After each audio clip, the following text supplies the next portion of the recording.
Alors, eh bien, on continue la lecture de notre première épître de Jean et on va finir ce soir le chapitre 3. Donc, on reprend notre lecture à partir du verset 18 à 20. Jean 3, verset 18. Petits enfants, n'aimons pas en parole et avec la langue, mais en action et avec vérité. Par là, nous connaîtrons que nous sommes de la vérité et nous rassurerons nos cœurs devant lui. Car si notre cœur nous condamne, Dieu est plus grand que notre cœur et il connaît toutes choses. Donc, dans cette partie, Jean veut vraiment rassurer les enfants de Dieu qui doutent. On avait vu la dernière fois l'importance d'aimer en action, en vérité, et Jean termine en disant que mettre en pratique ce que Dieu dit, ça rassure le cœur du croyant, ça lui donne de l'assurance. Et puis ensuite, il introduit, donc verset 20, une pensée qu'il n'avait pas abordée jusqu'à présent. Donc je relis ce verset 20, « Car si notre cœur nous condamne, Dieu est plus grand que notre cœur et il connaît toutes choses. » Donc Jean parle de la condamnation du cœur, et donc c'est une condamnation intérieure, c'est une accusation intérieure. Et il faut faire la distinction entre deux condamnations du cœur qui sont possibles. Premièrement, d'abord, un pécheur irrégénéré, c'est-à-dire il n'est pas né de nouveau, il n'est pas sauvé, il peut ressentir une condamnation intérieure. Pourquoi ? Parce que sa conscience, premièrement, elle le reprend, parce qu'il peut agir mal, se comporter mal, être immoral, être injuste. Si quelqu'un vole quelque chose, forcément sa conscience, en tout cas au départ, elle le reprend et c'est normal. Dieu a donné la conscience justement pour nous garder de faire le mal et nous pousser à faire le bien. Mais vous savez que la conscience, elle est malléable. Elle se façonne par l'éducation, par les influences, et puis par des mauvais choix répétés aussi. Elle se transforme, elle s'éteint même. Et c'est là, on peut dire que Dieu intervient dans sa bonté, puisque Jésus va dire à ses disciples quelque chose. Lorsqu'il était avec eux, il leur a dit qu'il leur enverrait le Consolateur, l'Esprit de vérité. Et donc il parlait du Saint-Esprit qui allait descendre sur les croyants à la Pentecôte. Et regardez au sujet du Consolateur ce qu'il va dire. Jean 16, versets 8 à 11. « Et quand il sera venu, il convaincra le monde en ce qui concerne le péché, la justice et le jugement. En ce qui concerne le péché, parce qu'il ne croit pas en moi. La justice, parce que je vais au Père et que vous ne me verrez plus. Le jugement, parce que le prince de ce monde est jugé. » Et donc, cette condamnation que l'homme peut ressentir dans son cœur, elle est nécessaire, elle est légitime, elle est salutaire. Jésus nous dit ici que l'homme irrégénéré, il peut être convaincu par l'Esprit de Dieu d'abord du péché, et même que c'est nécessaire. Parce que l'homme qui a l'habitude de transgresser la loi de Dieu, il n'en ressent pas nécessairement la culpabilité. Il n'y pense pas du tout. Si par exemple quelqu'un ne lit pas la Bible, eh bien il ne va pas lire qu'avoir des relations sexuelles en dehors du mariage, c'est un péché. Il ne va pas le deviner. Jamais il arrivera à la conclusion par lui-même. Pourquoi ? Parce que toute la société lui dit que c'est normal. Donc, pour lui, ce sera normal. Et Jésus a envoyé l'Esprit d'abord pour convaincre de péché, et en se servant, bien sûr, de la Bible, des Écritures. Jésus dit que l'Esprit convainc de péché parce qu'il ne croit pas en moi. Et la venue de Jésus en personne pour convaincre les hommes de péché, parce qu'au départ, il est révélé le péché des hommes, ça n'a pas suffi, évidemment, pour amener le salut à l'humanité entière. Il fallait quelque chose de plus, quelque chose qui allait durer dans le temps, quelque chose qui allait traverser les générations. Et ce plus, c'est l'Esprit de Dieu qui allait venir et qui allait convaincre de péché. Lorsque Jésus était sur terre, il était à un endroit précis, pendant une période de temps précise. Le Saint-Esprit, il est partout et tout le temps. Enfin, dans toutes les générations, il est là et il œuvre pour convaincre l'homme de péché. Alors, tous ne se laissent pas convaincre, malheureusement, mais en tout cas, lui, il travaille, il influence pour convaincre de péché. Ensuite, l'Esprit convainc de justice. Jésus dit « Parce que je vais au Père et que vous ne me verrez plus ». Et le ministère de Jésus allait s'achever, il allait remonter au ciel, mais après, ce serait désormais le Saint-Esprit qui agirait pour convaincre de justice. L'Esprit Saint travaille dans la vie de l'homme et le convainc qu'il y a une justice et que le péché ne peut pas rester impuni. Quand on regarde l'humanité, l'homme a naturellement une soif de justice. Quand n'importe quel homme est victime de quelque chose, il se révolte. S'il y a une injustice à son égard, mais il doit comprendre que la justice divine, elle ne peut pas être de deux poids, deux mesures. Et donc si elle est appliquée pour les autres, alors elle sera appliquée aussi pour lui. Il y a une justice divine aussi pour lui, et le péché, quel qu'il soit, il sera puni. Enfin, l'Esprit convainc de jugement, Jésus dit, parce que le prince de ce monde est jugé. Donc il y aura un jugement, et le jugement a d'abord été préparé pour le prince de ce monde, c'est-à-dire le diable, mais ça veut dire aussi que ceux qui suivent le diable dans la pratique du péché, les pécheurs, ils seront également jugés pour leurs péchés. Et donc, il est possible de se sentir condamné dans son cœur par sa conscience ou par l'Esprit de Dieu qui agit, et c'est une bonne chose, c'est nécessaire, absolument nécessaire, parce que cela mène à la repentance, et la Bible dit que c'est une repentance à salut, c'est une repentance qui sauve. L'homme ne pourrait pas invoquer Jésus-Christ pour être sauvé s'il n'avait pas d'abord conscience qu'il est perdu. Il faut d'abord qu'il en ait conscience, qu'il est condamné. C'est comme si moi je vous disais, parce qu'on a ça dans la famille, donc je connais bien le sujet, si je vous disais qu'il existe un antidote à l'hyperthermie maligne, et cet antidote c'est le dantrolène. Vous me diriez, c'est bien, mais j'en ai que faire. Mais si je vous disais que vous avez cette anomalie génétique, l'hyperthermie maligne, et parce que vous avez pris du curare, votre température augmente de 2 degrés toutes les 5 minutes, et vous allez mourir dans quelques minutes, mais une injection de dantrolène peut vous sauver, alors là, ça change tout. D'un seul coup, vous avez envie de cette injection de dantrolène. Eh bien, c'est la même chose pour l'évangile, pour la bonne nouvelle. On commence par la justice, par annoncer la justice et le jugement et le péché. Avant de parler de la solution, il faut donner le problème. Et donc, le problème, c'est que le péché nous condamne. Et la solution, c'est bien sûr Christ. Une fois qu'on a compris le problème, alors on est capable de recevoir la solution. Christ est mort à notre place, il a subi notre jugement pour nous sauver. Ça, c'est l'évangile. Et l'évangile, ce n'est pas Dieu qui donne le Saint-Esprit aux hommes, mais c'est Dieu qui a donné Jésus-Christ pour mourir pour nos péchés. Et c'est en se repentant et en croyant qu'alors on reçoit le Saint-Esprit comme une conséquence de la foi en Jésus-Christ. Et c'est pour cela que passer par cette condamnation intérieure, c'est important. Les gens ont besoin, quelque part, de se sentir condamnés, heureusement. C'est ce qui les mène à la foi en Jésus-Christ qui sauve. Donc ça, c'est la première condamnation qui est possible. Mais il y a une deuxième condamnation intérieure qui peut arriver.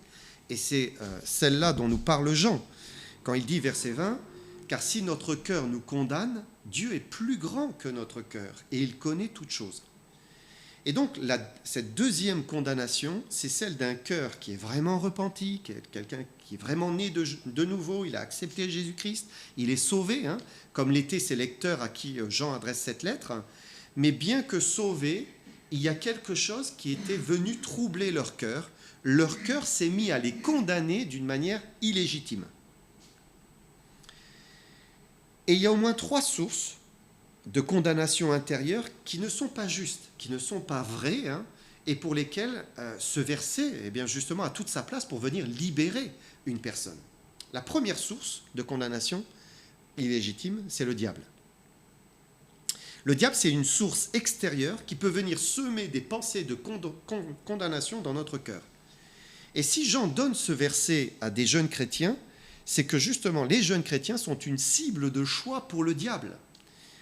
Et au commencement de sa vie avec Jésus-Christ, quand on est tout jeune dans la foi, c'est souvent difficile de discerner ce qui se passe intérieurement dans son âme, dans ses pensées, dans son cœur. On sait que Dieu est vrai, parce qu'il a parlé à notre cœur. On sait qu'il nous a donné son esprit, parce qu'on s'est vraiment converti, on s'est repenti, on a cru en Jésus-Christ. Mais si les choses sont parfois claires, limpides, d'autres fois c'est ambigu, c'est un peu trouble. Et souvent, le diable profite de ce manque d'expérience et de ce manque de connaissance intime du Seigneur pour venir semer le doute. Par exemple, un jeune chrétien tombe, il pêche, hein, il se repent, hein, mais il y a toujours cette voix intérieure ou ces pensées hein, qui viennent dans son âme et qui disent « mais Dieu n'est pas content avec toi. Là, tu as commis le péché de trop. Là, c'est vraiment... comment Dieu peut encore te pardonner ? Est-ce que tu crois que vraiment il te pardonne ? Non, tu ne peux pas t'en sortir comme ça. » Et le diable peut venir semer le doute dans le cœur du jeune chrétien sur la réalité du pardon en Jésus-Christ. Et c'est là qu'il faut savoir que si notre cœur nous condamne, Dieu est plus grand que notre cœur et il connaît toutes choses. Ça veut dire que Dieu sait, il connaît parfaitement, si on a demandé pardon sincèrement, s'est repenti, Dieu le sait. Et dans ce cas, eh bien, ce qui compte, c'est la parole de Dieu. Qu'est-ce que dit la parole de Dieu ? Elle dit, si nous confessons nos péchés, il est fidèle et juste pour nous les pardonner et pour nous purifier de toute iniquité. Et ça, c'est la vérité. Et si on a confessé sincèrement ses péchés, alors il est vraiment fidèle et juste pour nous les pardonner. Et c'est un fait. Et on n'a pas besoin d'y revenir. Dieu nous a pardonné cette chute. Il faut qu'on avance hein, et qu'on continue notre marche avec lui. On la reprend là où on l'a laissée. Ça, c'est la première source possible de condamnation, le diable. Deuxième source possible, finalement, c'est nous-mêmes. Parfois, on s'accable soi-même en se disant qu'on ne mérite pas le pardon et qu'il n'est pas possible que Dieu nous pardonne encore parce que, par exemple, hein, on peut retomber 100 fois, 1000 fois dans la même chose. Et on se dit, mais c'est pas possible, Dieu ne va pas me pardonner. Mais non, si notre cœur nous condamne, Dieu est plus grand que notre cœur.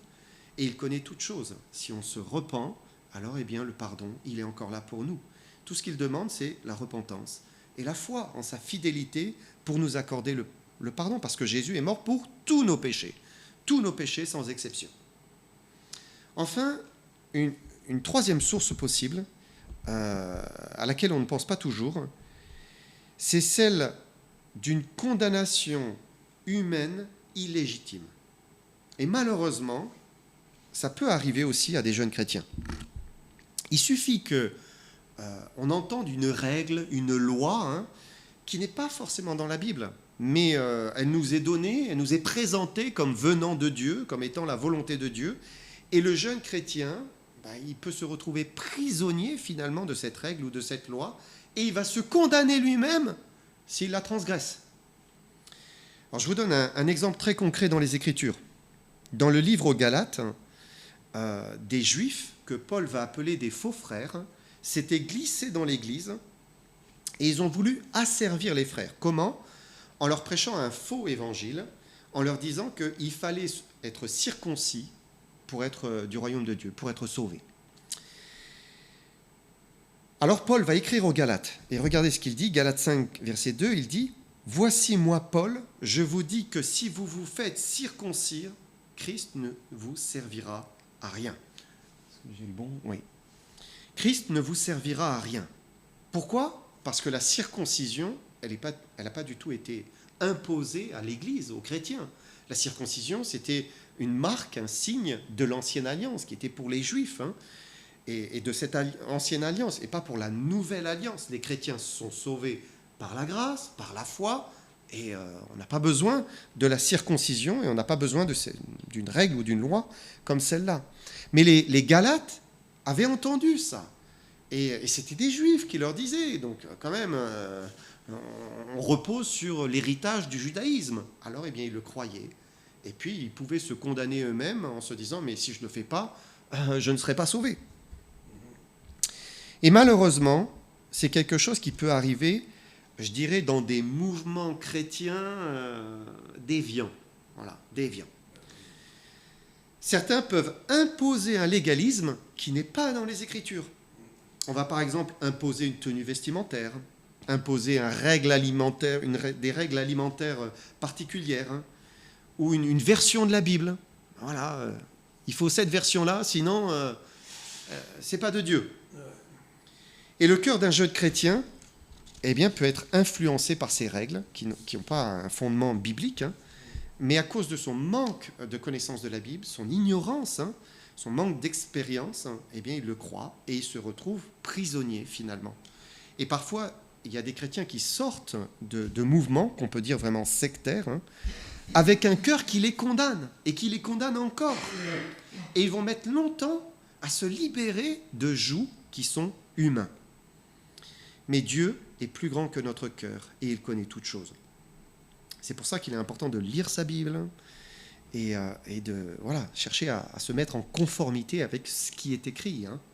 L'enfant de Dieu qui se confie en lui avec un désir de faire tout ce que Dieu attend de lui et seulement ce que Dieu attend de lui, alors eh bien, il va être conduit dans la liberté en Christ. Paul dit aux Galates, c'est pour la liberté que Christ nous a affranchis. Demeurez donc fermes et ne vous laissez pas mettre de nouveau sous le joug de la servitude. Et donc le Seigneur veut libérer ses enfants d'une condamnation qui n'a pas lieu d'être, abusive. Il nous veut libres, heureux dans la marche avec lui. Alors ensuite, Jean dit, versets 21 et 22, « Bien-aimés,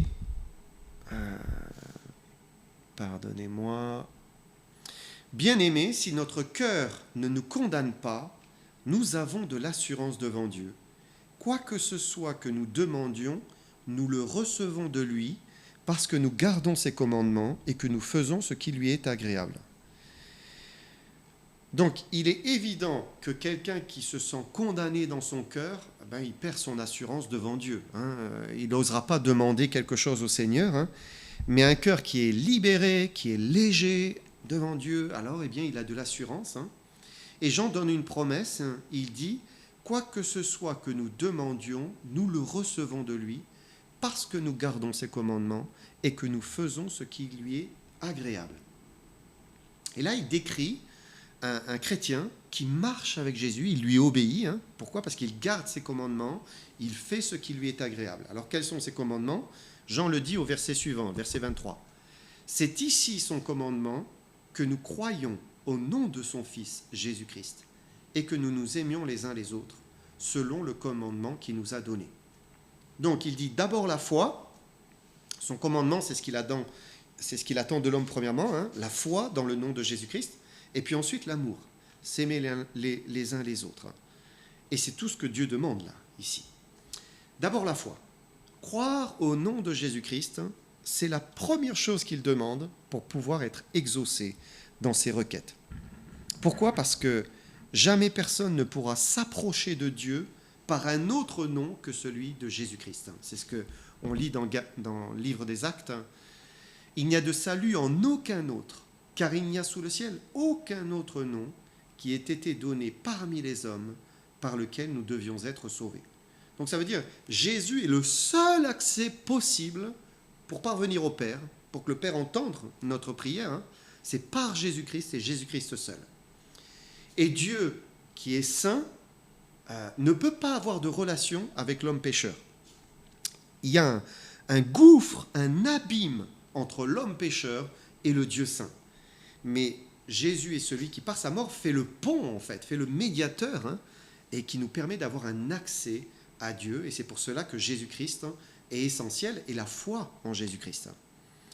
Et on a lu que c'est un commandement de croire dans le nom de Jésus-Christ, puisqu'il dit, c'est ici son commandement que nous croyons au nom de son Fils Jésus-Christ. Et cet acte de foi, ce n'est pas quelque chose que l'on reçoit par hasard. Souvent, quand on parle de Jésus-Christ et qu'on manifeste que l'on croit vraiment en lui, qu'on a foi, on dit « Oh, vous avez la foi. Oh là là. J'aimerais bien croire comme vous. » Mais la foi, ce n'est pas quelque chose qui tombe sur l'un et ça ne tombe pas sur l'autre. La foi, c'est un choix. C'est une décision de faire confiance, de croire en Jésus-Christ. Et c'est une démarche qui est consciente. On l'accepte, on croit en lui, on l'accepte comme Seigneur et Sauveur. Il nous a montré qui il était, ce qu'il a fait pour nous. Toute la parole de Dieu décrit son œuvre. Et donc, c'est à l'homme de croire, de faire confiance. Et quand on regarde la parole de Dieu, on voit que les invitations à croire, elles sont par dizaines et par centaines même. Crois au Seigneur Jésus, tu seras sauvé. Croyez en Dieu, croyez en moi. Celui qui croit au Fils a la vie éternelle. Si tu crois, tu verras la gloire de Dieu. Et on pourrait comme ça continuer. C'est pour cela que c'est un commandement. Celui qui se détourne de Jésus-Christ, qui ne veut pas de lui, c'est son choix. Ce n'est pas qu'il n'a pas la foi, mais il ne veut pas croire en Jésus-Christ. Et le croyant, c'est celui qui répond à cet appel à croire au nom de Jésus-Christ. Il accepte cette bonne nouvelle et il met sa foi en lui. C'est l'obéissance au premier commandement. Et cette foi, elle débute par la conversion, mais après elle doit se poursuivre. C'est toute la vie en fait. Chaque jour de la vie chrétienne, la foi ne s'arrête pas à la conversion, mais après chaque jour, la parole de Dieu dit « le juste vivra par la foi ». Donc je vis chaque jour par la foi. Chaque jour en plaçant ma confiance en lui, alors j'ai la vie qui m'est donnée, la vie de Jésus-Christ. Ensuite vient le deuxième commandement, qui est de s'aimer les uns les autres. Et quand on a demandé à Jésus quel était le plus grand commandement, quand Jésus a demandé à quelqu'un qui était le plus grand commandement, il lui a répondu, aimer Dieu de tout son cœur et aimer son prochain comme soi-même, c'est le plus grand commandement. Et donc c'est l'amour. Et si l'amour, c'est la priorité après la foi, c'est que celui qui aime réellement son prochain, il respecte tous les commandements de la parole de Dieu. C'est ce que dit Romains finalement, Romains 13, versets 8 à 10. Il dit « Ne devez rien à personne, si ce n'est de vous aimer les uns les autres. Car celui qui aime les autres a accompli la loi. En effet, les commandements, tu ne commettras point d'adultère, tu ne tueras point, tu ne déroberas point, tu ne convoiteras point. Et ce qu'il peut encore y avoir se résume dans cette parole, tu aimeras ton prochain comme toi-même. L'amour ne fait point de mal au prochain. L'amour est donc l'accomplissement de la loi. » Et donc Paul dit que tous les commandements se résument dans cette parole, tu aimeras ton prochain comme toi-même, parce que l'amour ne fait point de mal au prochain. Et c'est sûr, dans l'amour, il y a le respect de l'autre, il y a le souci de l'autre, l'attention pour l'autre, le service pour l'autre, la patience, la douceur, la bonté, le renoncement pour l'autre. Et c'est pour cela que dans 1 Corinthiens 13, Paul dit, la plus grande chose, c'est l'amour. C'est ce qu'il y a de plus important, il n'y a rien de plus élevé. Alors l'amour est l'accomplissement de toute la loi.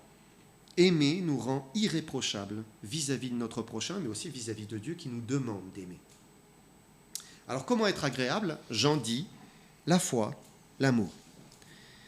Et on entend parfois que l'important c'est surtout l'amour. Si on aime, c'est bon. Il faut s'aimer les uns les autres. Et certains même prônent l'amour, mais sans la foi.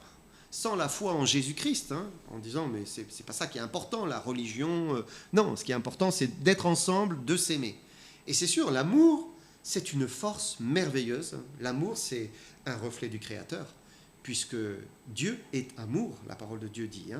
Et c'est ce qui plaît réellement à Dieu. On a toujours raison d'aimer. Mais l'amour ne règle pas la question du péché devant Dieu. L'amour que l'on peut donner ne règle pas cette question. L'amour ne règle pas la dette que nous avons devant Dieu, étant coupables de nos péchés. Ce qui règle ce problème, c'est la foi en Jésus-Christ. Et donc, c'est de s'approcher de Jésus-Christ par la prière et croire que lui, nous ouvre la porte pour nous mener, nous donner accès à Dieu, pour nous accorder son pardon, parce qu'il est mort pour nous. Et donc, la foi, c'est primordial. Alors, celui qui croit, et qui aime ensuite, comme Dieu le demande, il peut s'approcher de Dieu parce qu'il fait ce qui lui est agréable. Et la promesse, elle est incroyable. Il faut penser Jean est en train de parler à des jeunes chrétiens.